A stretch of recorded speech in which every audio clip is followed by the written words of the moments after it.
Ochos.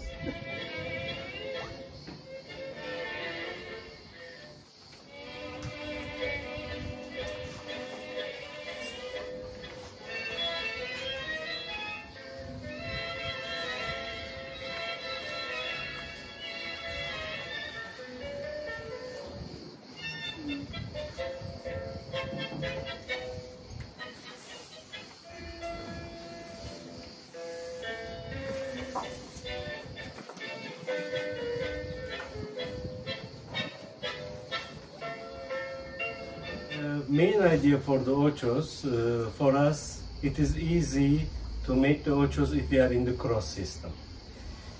What we do when we are walking, we change to cross system, so left foot is free, while she has the left foot, not mirror-wise, but the left foot is free.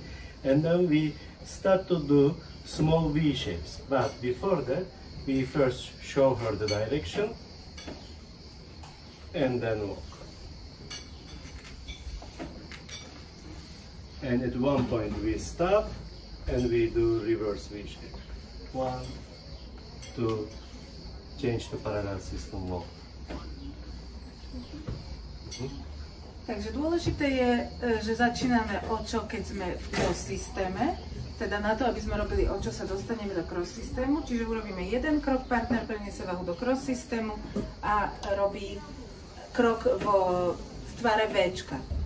A my robíme očo vzad. Očo vzad. V určitom momente zastaneme a pokračujeme očom vpred.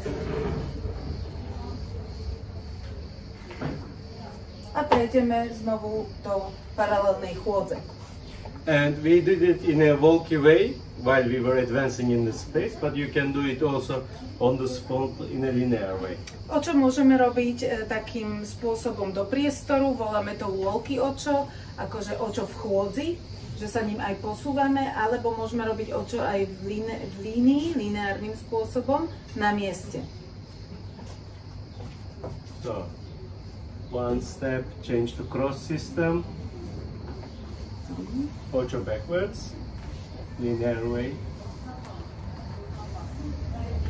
or očo vzad, ocho forward, a očo vpred.